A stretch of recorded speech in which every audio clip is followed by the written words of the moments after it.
নমস্কার বন্ধুরা, কেমন আছেন? আশা করি পরমেশ্বরের কৃপায় সকলে ভালো এবং সুস্থ আছেন। শুভকথা ইউটিউব চ্যানেলে নতুন পর্বে সকলকে সাদর আমন্ত্রণ। আজ আপনাদের জানাবো গয়াতে কেন তুলসী গাছ জন্মায় না। তাই ভিডিওটি না টেনে সম্পূর্ণ দেখার অনুরোধ রইল। চলুন শুরু করা যাক। ত্রেতা যুগে শ্রীরামচন্দ্র এবং মাতা সীতা হলেন ভগবান বিষ্ণু এবং মা লক্ষ্মীর অবতার। তারা রাজা দশরথের মৃত্যুর পর দশরথের পিণ্ডদানের জন্য বিহারে অবস্থিত বুদ্ধ গয়াতে গিয়েছিলেন।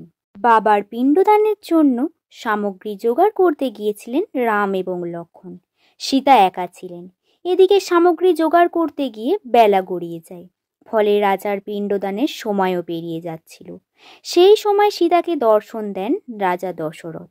তিনি পুত্রবধূকে বলেন তার খুব খিদে পেয়েছে, সীতা তাকে কিছু খেতে দিক। এই শুনে সীতা দশরথকে বললেন যে তার দুই পুত্রই পিণ্ডদানের সামগ্রী জোগাড়ের জন্য বাইরে গিয়েছে। পুত্রদের হাতে জল পেতে হলে রাজা দশরথকে আরেকটু অপেক্ষা করতে হবে।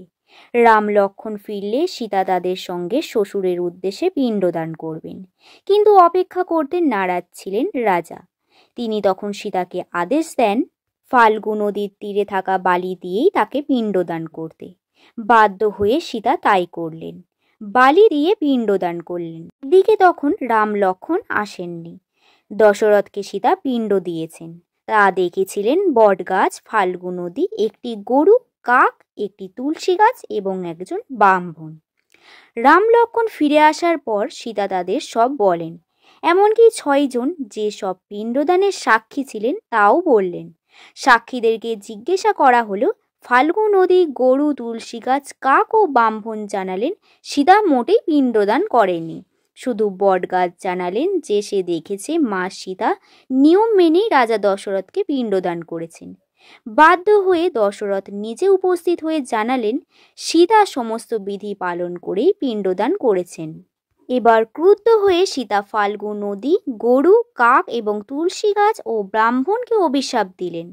ফাল্গু নদীকে অভিশপ্ত করা হয়েছিল যে এটি কেবল নামেই নদী থাকবে, এতে কখনো জল থাকবে না, এমনকি বর্ষাকালেও খরা থাকবে। এই কারণে আজও গয়াতে ফাল্গু নদী শুকনো। নাভিকে অভিশাপ দেন যে গরু পূজনীয় হলেও শুধুমাত্র তার পিছনের অংশই পূজিত হবে এবং গরুকে খাওয়ানোর জন্য দাঁড়ে দাঁড়ে ঘুরে বেড়াতে হবে। আজও হিন্দু ধর্মে শুধুমাত্র গরুর পিছনের অংশই পূজিত করা হয়।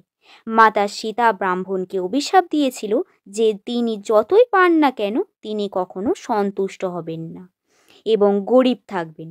তাই দান দক্ষিণা করেও ব্রাহ্মণরা কখনো সন্তুষ্ট হন না। মা সীতা তুলসীকে অভিশাপ দিয়েছিল যে গয়ার মাটিতে কখনো তুলসী জন্মাবে না।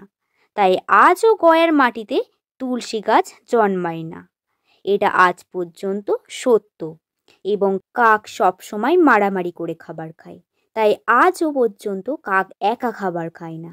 এইগুলি ছিল সীতার অভিশাপ, তাই গয়াতে আজ পর্যন্ত তুলসী গাছ জন্মায় না।